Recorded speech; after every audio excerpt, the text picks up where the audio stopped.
দেখো অধিবৃত্ত, উপবৃত্ত এবং পরাবৃত্ত এই তিনটি বক্ররেখায় স্থানাঙ্ক জ্যামিতির কনিক সেকশন বা কনিকের অন্তর্গত। তো এই তিনটি বক্ররেখাকে কনিক বলার কারণ হলো এই বক্ররেখা তিনটি কোণ বা শঙ্কু কোন সমতলের বিভিন্ন প্রকার অবস্থানের ছেদের দ্বারা এই বক্র তিনটি তৈরি হয়, সেই জন্য এই তিনটি বক্ররেখাকে কনিক সেকশন বা কনিক বলা হয়। তো শুরুতেই দেখে নাও কিভাবে শুধুমাত্র কনিকের সংজ্ঞা থেকে অধিবৃত্তের সমীকরণটিকে খুব সহজেই তৈরি করা যায়।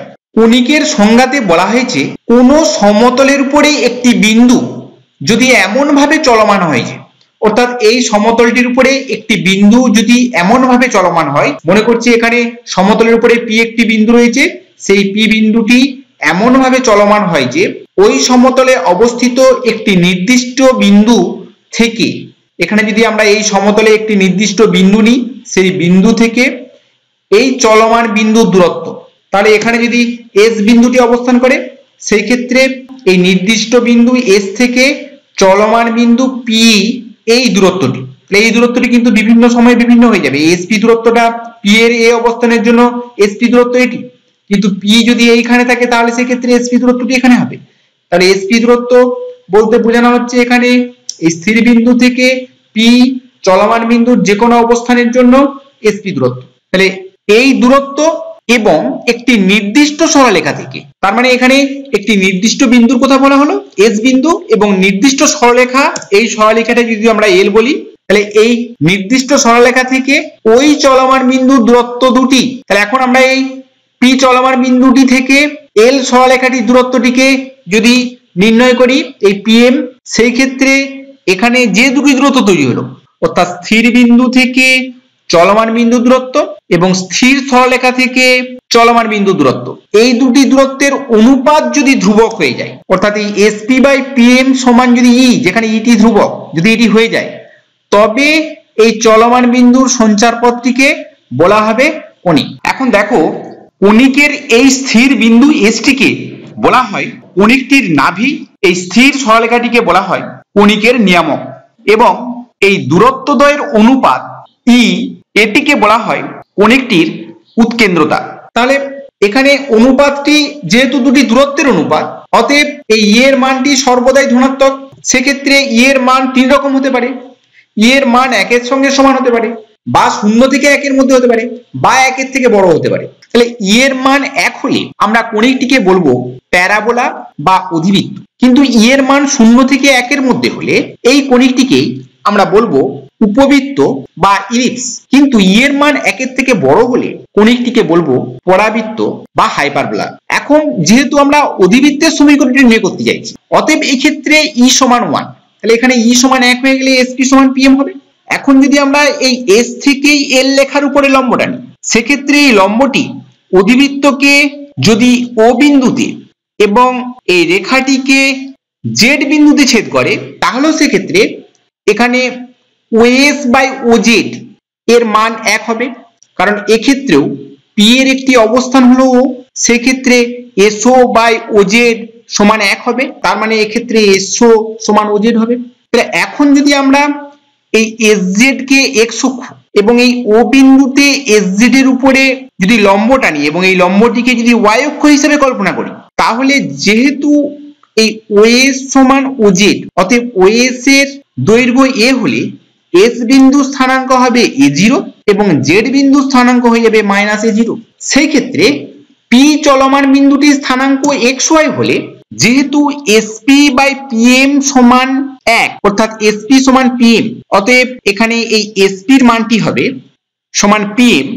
তাহলে পিএন বলতে এখানে লক্ষ্য করে দেখো, এখানে যদি এই আয়তক্ষেত্রটি কমপ্লিট করে ফেলি এবং যেহেতু এই পি বিন্দুটির স্থানাঙ্ক xy, অতএব এই টোটাল দৈর্ঘ্যটি হয়ে গেল x একক, কারণ এই বিন্দুটির স্থানাঙ্ক হয়ে যাচ্ছে x0, তাহলে এই দৈর্ঘ্যটি x একক এবং এই দৈর্ঘ্যটি a একক, তার মানে এই টোটাল দৈর্ঘ্যটি হয়ে গেল x প্লাস a একক, তার মানে পিএম এর দৈর্ঘ্য হয়ে গেল x প্লাস a একক বা a প্লাস a একক।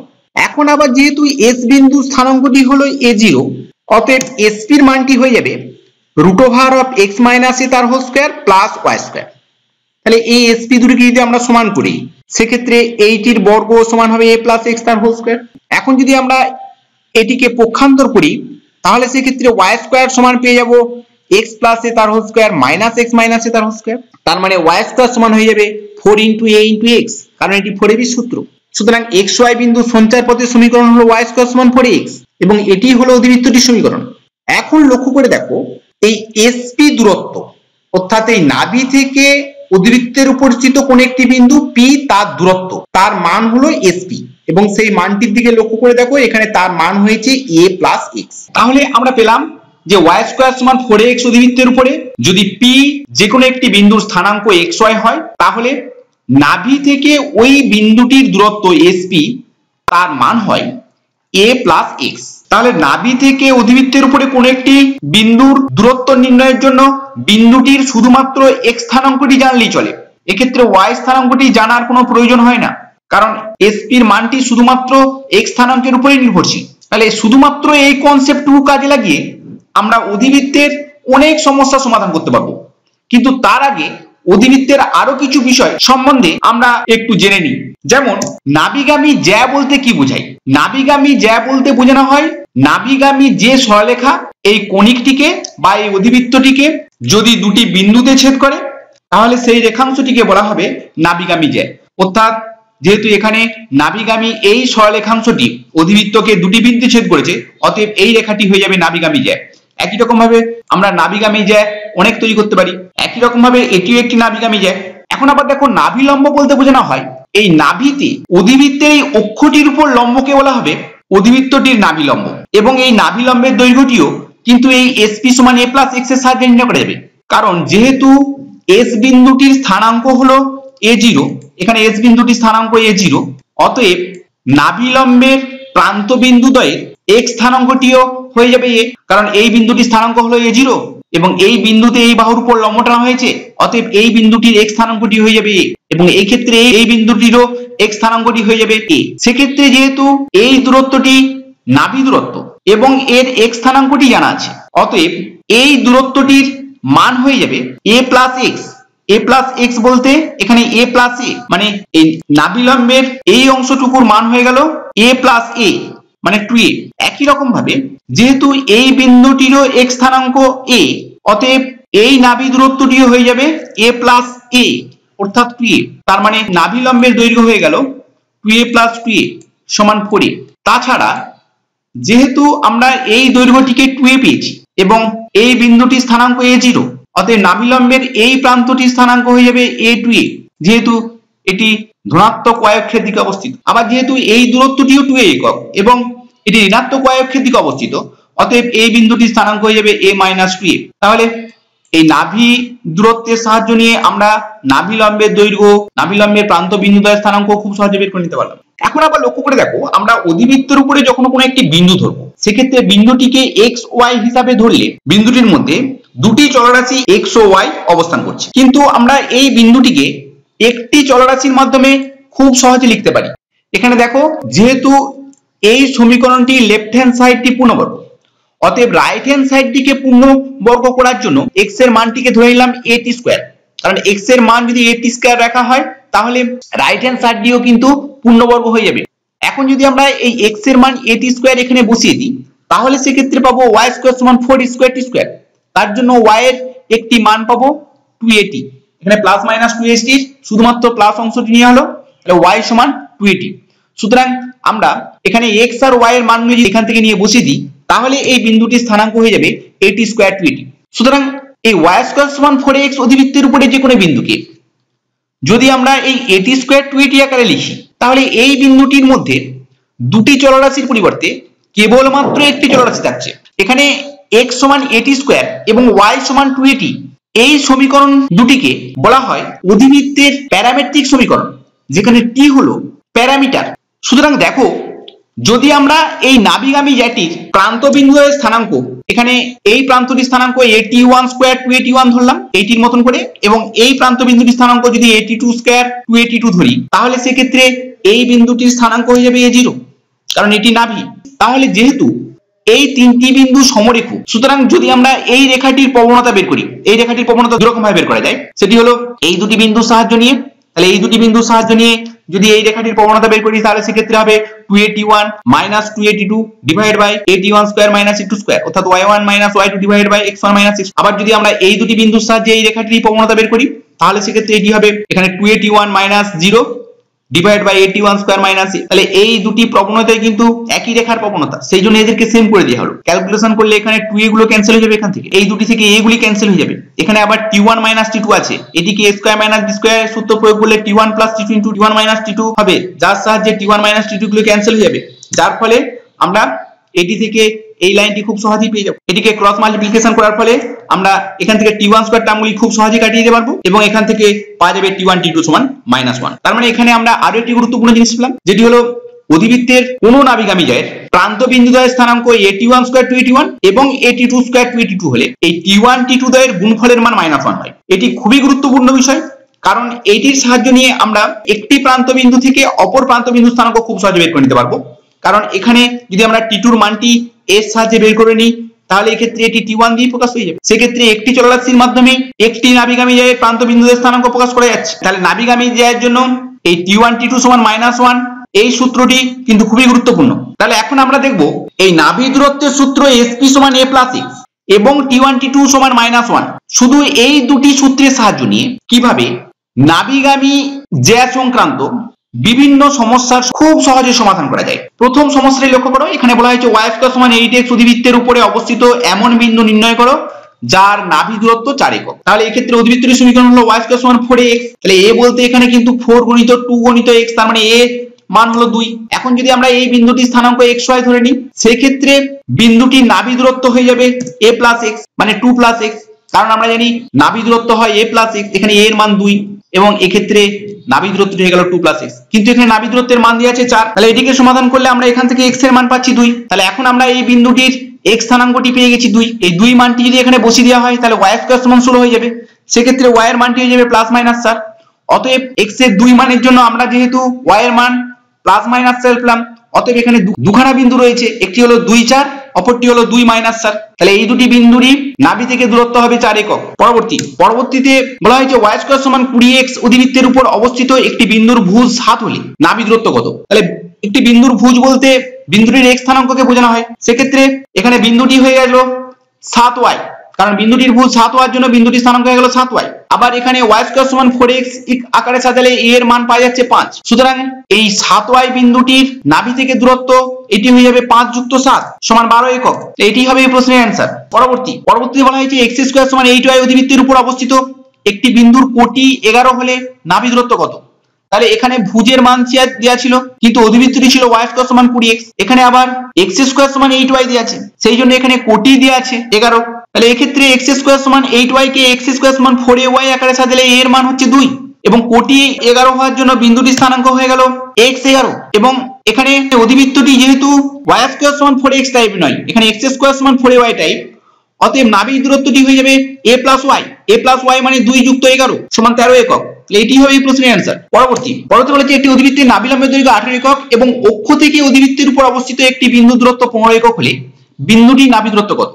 তাহলে এখানে আমরা অধিবৃত্তটিকে মনে করছি যে অধিবৃত্তটি হলো y স্কয়ার সমান 4x এবং এই ক্ষেত্রে অবশ্যই 4 সমান 18। তাহলে এখানে বলা হয়েছে অক্ষ থেকে অধিবৃত্তের উপর অবস্থিত একটি বিন্দু দূরত্ব, মানে বিন্দু যদি এইখানে অবস্থান করে সেক্ষেত্রে এই বিন্দু থেকে অক্ষটির দূরত্ব, সেই দূরত্বটির মান দেওয়া আছে 15 একক, এখানে এই দূরত্বটির মান দেওয়া আছে 15 একক, তাহলে অবশ্যই এই বিন্দুটির স্থানাঙ্ক হয়ে যাবে x15। তার মানে এক্ষেত্রে অধিবৃত্তের উপরে বিন্দুটির ভুজের পরিবর্তে কোটি দেওয়া আছে, এক্ষেত্রে বিন্দুটির নাভি দূরত্ব নির্ণয় করতে বলা হয়েছে। তাহলে যেহেতু বিন্দুটি স্থানাঙ্ক x15, অতএব আমরা এখানে y এর মান 15 বসালে x এর মান অর্থাৎ ভুজটি খুব সহজে বের করে নিতে পারবো। x এর মান হবে, এখানে যদি y এর মান 15 বসানো হয় সেক্ষেত্রে x এর মান হবে 25 এবং a এর মান কিন্তু এখান থেকে নির্ণয় করা গেছে, সেটি হলো 9/2। তাহলে নাভি দূরত্ব সমান a প্লাস x, তার মানে এখানে a আর x এর যোগফল অর্থাৎ নাভি দূরত্বের মান হবে 9/2 যুক্ত 25/2। তাহলে এটির অ্যানসার হয়ে যাবে 17 একক।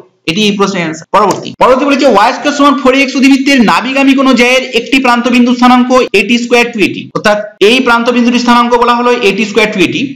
তাহলে দেখাও যে উক্ত জায়ের দৈর্ঘ্য, একটা নাবিগামী জায়ের একটা প্রান্ত বিন্দু স্থানাঙ্ক দেওয়া আছে, এখান থেকে এই জ্যাটির দৈর্ঘ্য নির্ণয় করতে বলা হয়, এই নাবিগামী জ্যাটির দৈর্ঘ্য নির্ণয় করতে বলা হয়। এখন আমরা প্রথমেই মনে করে নিচ্ছি যে অপর প্রান্ত বিন্দু q এর স্থানাঙ্ক at1 স্কয়ার টু at1, এই ক্ষেত্রে অবশ্যই t1 সমান -1 হবে। এটি আমরা পরে ব্যবহার করব, কিন্তু তার আগে এখানে আমরা এসপি দূরত্ব নির্ণয় করে ফেলি। যেহেতু পি বিন্দুটির এক্স স্থানাঙ্কটি এটি স্কয়ার, অতএব এসপির মান হবে এ প্লাস এক্স। এখানে এ প্লাস এক্স বলতে বোঝানো হচ্ছে এ প্লাস এটি স্কয়ার, এবং এস কিউ এর মান হয়ে যাবে এ প্লাস এটি ওয়ান স্কয়ার। যেহেতু কিউ বিন্দুর এক্স স্থানাঙ্কটি এটি ওয়ান স্কয়ার, অতএব এস কিউ এর মান হয়ে গেল এ প্লাস এটি ওয়ান স্কয়ার। অতএব পি কিউ এর মান হয়ে যাবে এস পি যুক্ত এস কিউ, এবং এটি হলো এ প্লাস এটি স্কয়ার প্লাস এ প্লাস এটি ওয়ান স্কয়ার, মানে এখানে এ যোগ করে 2a হলো। সেক্ষেত্রে এখান থেকে এটি কমন নেওয়ার পর এখান থেকে পাওয়া যাচ্ছে t square plus 2 plus t one square. এখানে 2 ইনটু 1 এর পরিবর্তে এখানে এটিকে লিখে দেওয়া হলো মাইনাস টি টি ওয়ান, কারণ মাইনাস টি টি ওয়ান সমান কিন্তু 1, তাহলে এটিকে এইভাবে সাজিয়ে দেওয়া হলো, তাহলে এটি পূর্ণবর্গ আকারে এসে যাবে। এবং এখান থেকে এটিকে লেখা যাচ্ছে a into T minus T one তার হোল স্কয়ার। এখন যদি আমরা টি টি ওয়ান সমান মাইনাস 1 সূত্রটিকে প্রয়োগ করি, তাহলে টি ওয়ান এর মান হয়ে যাবে 1 বাই টি। সেক্ষেত্রে নাভিগামী জায়ের দৈর্ঘ্যের এই প্রমাণটি খুব সহজে এসে যাবে। তাহলে এখানে দুটি বিষয় কাজে লাগানো হলো, একটি হলো নাভি দূরত্বের সূত্র, আরেকটি হলো টি টি ওয়ান সমান মাইনাস 1। পরবর্তী সমস্যাতে বলে যে প্রমাণ করে যে y স্কয়ার সমান 4x অধিবৃত্তের নাভিগামী ক্ষুদ্রতম জ্যাটি নাভিলম্ব। এটি পরীক্ষাতে অনেকবার এসেছে। প্রথমে আমরা যে কোনো একটি নাভিগামী জ্যাকে অঙ্কন করেছি, যেই নাভিগামী জ্যায়ের একটি প্রান্তবিন্দু P এবং যার স্থানাঙ্কটিকে আগের সমস্যাটির মতন করেই এটি স্কয়ার টু এটি ধরা হয়েছে, এবং অপর প্রান্তবিন্দু Q তার স্থানাঙ্কটিকে এটি ওয়ান স্কয়ার টু এটি ওয়ান লেখা হয়। তাহলে এই জ্যাটিকে আমরা ক্ষুদ্রতম করতে চাইছি। প্রথমে এই জ্যায়ের দৈর্ঘ্যটি নির্ণয় করি। তো জ্যায়ের দৈর্ঘ্য আমরা পূর্বেই নির্ণয় করেছি, একদম সেই প্রসিডিওর। এখানে এসপি মান a প্লাস এটি ওয়ান স্কয়ার, এস কিউ সমান 8 প্লাস এটি ওয়ান স্কয়ার। তাহলে এই দুটিকে যোগ করে আমরা পিকিউ এর মান পেয়েছি। এই পিকিউ এর মানটি অর্থাৎ এই নাভিগামী জ্যাটির দৈর্ঘ্য হয়ে গেছে a into t plus 1 by t তার হোল স্কয়ার। তাহলে আগের সমস্যাতেও কিন্তু আমরা এই নাভিগামী জ্যায়ের দূরত্বটি এটি নির্ণয় করেছিলাম। এখন আমরা এই নাভিগামী জ্যাটিকে ক্ষুদ্রতম করতে চাইছি। এর জন্য a প্লাস বি তার হোল স্কয়ারটিকে লিখছি a মাইনাস বি তার হোল স্কয়ার প্লাস 4ab। তাহলে এখানে এই a প্লাস বি তার হোল স্কয়ারটিকে লিখে দেওয়া হলো a মাইনাস বি তার হোল স্কয়ার প্লাস 4ab। এখানে a গুণ থাকার জন্য এটি এসে গেছে এবং ab টার্মটি ক্যান্সেল হয়ে যে 1 হয়েছে, এখানে t ইনটু 1 বাই t। তাহলে এখানে এই নাভিগামী জ্যাটির মান হয়েছে 4a প্লাস, এবং এটির মান সর্বদাই ধনাত্মক। তাহলে এক্ষেত্রে পিকিউ এর মান ক্ষুদ্রতম হতে গেলে এই পূর্ণবর্গ রাশিটিকে অবশ্যই শূন্য হতে হবে। সেক্ষেত্রে এটির মান শূন্য হয়ে গেলে পিকিউ এর মানটি ক্ষুদ্রতম হয়ে যাবে, এবং সেক্ষেত্রে এই নাভিগামী জ্যাটির মানটি হয়ে যাবে 4a। আবার তোমরা জানো 4a হলো নাভিলম্বের দৈর্ঘ্য, একটু আগেই বলা হয়েছে। সুতরাং এই নাভিগামী ক্ষুদ্রতম জ্যাটি নাভিলম্বই হলো। সুতরাং খুব সহজেই প্রমাণটি এসে গেল। পরবর্তী সমস্যাটি বলেছে y স্কয়ার সমান 4x অধিবৃত্তের নাভিগামী কোন জ্যায়ের নাভি থেকে প্রান্তবিন্দুর দূরত্ব। তাহলে এখানে একটি নাভিগামী জ্যা টানা হয়েছে। এই নাভিগামী জ্যায়ের নাভি থেকে প্রান্তবিন্দুদ্বয়ের দূরত্ব, এই দূরত্বটিকে বলা হয়েছে l, এবং এই দূরত্বটিকে বলা হয়েছে l ড্যাশ। তাহলে এটি s, এখানে s থেকে এই p এই দূরত্বটিকে বলা হলো l, এবং s থেকে q এই দূরত্বটিকে বলা হলো l ড্যাশ। হলে প্রমাণ করো 1 by l plus 1 by l dash সমান 1 বাই। তাহলে আমরা প্রথমেই p আর q বিন্দুর স্থানাঙ্কগুলিকে ধরে নিলাম। p বিন্দুর স্থানাঙ্ক ধরা হলো at1 স্কয়ার টু at1, এবং q বিন্দুর স্থানাঙ্ক হলো at2 স্কয়ার টু at। সেক্ষেত্রে sp এর মান অর্থাৎ l তার মানটি হয়ে গেল a প্লাস at1 স্কয়ার, কারণ a প্লাস x, এবং sp এর মান l ড্যাশ সেটি হয়ে গেল a প্লাস at2 স্কয়ার। তাহলে এখন আমরা 1 by l plus 1 by l dash এর মান নির্ণয় করব, কারণ এটির রেজাল্টটি দেখাতে বলা হয়েছে।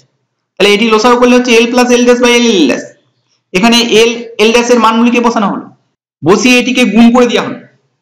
গুণ করার পরে দেখো যেহেতু এই পিকিউ জ্যাটি নাভিগামী জ্যা, অতএব t1 t2 সমান -1। তাহলে এখানে t1 t2 এর মান -1 বসালে এখানে -1 তার হোল স্কয়ার মানে +1 হয়ে যাবে। তার মানে 1 1 মিলে 2 হয়ে যাবে। তাহলে সেক্ষেত্রে এখানে এই দুটি টার্ম কি হয়ে যাবে, তাহলে এরা ক্যান্সেল হয়ে যাবে। সেক্ষেত্রে এর রেজাল্ট 1 বাই এই হবে। তাহলে প্রমাণটি খুব সহজে এসে গেল। পরবর্তী সমস্যা বলছে y স্কয়ার সমান 8x অধিবৃত্তের নাভিগামী কোন জ্যা অক্ষর সাথে 45 ডিগ্রি কোণে নত হলে তার দৈর্ঘ্য কত। অর্থাৎ এই জ্যাটি এই অক্ষটির সঙ্গে এখানে এটি 45 ডিগ্রি কোণ করেছে, তাহলে সেই ক্ষেত্রে এই জ্যাটির দৈর্ঘ্য নির্ণয় করতে বলেছে। খুবই সহজ ব্যাপার। এখানে যেহেতু নাভির স্থানাঙ্ক a0, y স্কয়ার সমান 4x অধিবৃত্তের নাভির স্থানাঙ্ক হয় a0। এই নাভিগামী জ্যাটির উপরে একটা বিন্দু a0 জানা আছে এবং রেখাটির প্রবণতা জানা আছে 1। অতএব এই নাভিগামী জ্যাটির সমীকরণ হয়ে গেল y মাইনাস 0, এখানে y মাইনাস 0 সমান m বলতে tan 45 degree into x minus, এখানে a বলতে 2, কারণ এটিকে 4x আকারে সাজালে এখানে a এর মান 2। তাহলে এখানে y মাইনাস y1 সমান m into x minus x1 এর সাহায্য নিয়ে আমরা নাভিগামী জ্যাটির সমীকরণ পেলাম, এবং এটিকে সিম্পলিফাই করলে পাওয়া যাচ্ছে y সমান x মাইনাস 2। এখন যদি আমরা এই y এর মানটি এখানে বসিয়ে দিই, সেক্ষেত্রে এটিকে সিম্পলিফাই করলে আমরা এটি পাচ্ছি। তাহলে এটি একটি দ্বিঘাত সমীকরণ। এই দ্বিঘাত সমীকরণের ক্ষেত্রে এর বীজদ্বয় x1 এবং x2 হলে, তার মানে এই বিন্দুগুলির x স্থানাঙ্কগুলি x1 ও x2 হলে, সেক্ষেত্রে x1 প্লাস x2 এর মান হবে এখানে মাইনাস বি বাই এ মানে 12/1 মানে 12/1 মানে 12, তাহলে বীজদ্বয়ের সমষ্টি পেলাম 12। আবার যেহেতু x1 ও x2 হলো এই প্রান্ত বিন্দুগুলির ভুজ, অতএব এই বিন্দুটির ভুজ x1 হলে এই দূরত্বটি হয়ে যাবে 2 প্লাস x1, কারণ a প্লাস x এর সূত্র অনুসারে এটি হয়ে যাবে 2 প্লাস x1, এবং এই দূরত্বটি হয়ে যাবে 2 প্লাস x2, তার মানে টোটাল এই জ্যাটির দৈর্ঘ্য হয়ে যাবে 2 plus x1 plus 2 plus x2। সুতরাং এটির মান হয়ে যাবে 4 প্লাস x1 প্লাস x2, আবার x1 প্লাস x2 এর মান 12, অতএব নাবিগামী জ্যাটির দৈর্ঘ্য হয়ে গেল 4 যুক্ত 12 সমান 16 একক। পরবর্তী সমস্যাটি একই রকম, বলা হয়েছে y স্কয়ার সমান 4x অতিবৃত্তের নাবিগামী কোণ জ্যায় অক্ষর সাথে থিটা কোণ করলে, তাহলে এখানে এই কোণটিকে থিটা বলা হয়েছে, অক্ষের সঙ্গে থিটা কোণ করলে তার দৈর্ঘ্য সমান 4a into cos square theta, অর্থাৎ এটির দৈর্ঘ্য দেখাতে হবে 4a into cos square theta. তাহলে এই বিন্দুটির স্থানাঙ্ক আমাদের জানা আছে a0, যেহেতু এটি নাবিগামী জ্যা, সুতরাং আমরা এই নাবিগামী জ্যাটির সমীকরণ খুব সহজে বলতে পারছি। এই নাবিগামী জ্যাটির সমীকরণ হচ্ছে y মাইনাস y1 অর্থাৎ y মাইনাস 0 সমান tan theta into x minus a। তাহলে এখন আমরা এই y এর মানটি যদি এতে এই সমীকরণে বসিয়ে দিই, তাহলে এই ক্ষেত্রে এটিকে সিম্পলিফাই করার পরে এখান থেকে খুব সহজেই এটিকে দ্বিঘাত সমীকরণ আকারে সাজিয়ে নিতে পারছি। এক্ষেত্রে দ্বিঘাত সমীকরণের বীজদ্বয় x1 x2 হলে x1 প্লাস x2 এর মান হচ্ছে মাইনাস বি বাই এ বলতে 2a into 1 plus 2 cos square theta divided by 1, তাহলে সেক্ষেত্রে x1 প্লাস x2 এর মান এটি হলো। এখন আমরা এই দূরত্বদ্বয়ের সমষ্টি নির্ণয় করব, তার মধ্যে এই বিন্দুটির x স্থানাঙ্কটি x1 হলে সেক্ষেত্রে এই দূরত্বটি হয়ে যাবে a প্লাস x1 এবং এই দূরত্বটি হয়ে যাবে a প্লাস x2, তাহলে সেক্ষেত্রে নাবিগামী জ্যাটির দৈর্ঘ্য হয়ে গেল a plus x1 plus a plus x2। তাহলে এখান থেকে আমরা পাচ্ছি 2a plus x1 plus x2, আবার x1 প্লাস x2 এর মান দেওয়া আছে, সেটি বসিয়ে দিলে আমরা এখান থেকে পেলাম 2a plus 2a into 1 plus 2 cos square theta. তাহলে এই ক্ষেত্রে এই 2a প্লাস 2a মিলে 4a হবে এবং এটি হয়ে যাবে 4a cos স্কয়ার থিটা। সুতরাং এখান থেকে 4a কমন নিলে হয়ে যাবে 1 প্লাস cos স্কয়ার থিটা, তাহলে এটি সমান হয়ে যাবে 4a into cos square theta. এটি প্রমাণ করতে বলা হয়েছিল। এটি হলো এই নাবিগামী জ্যাটির দৈর্ঘ্য।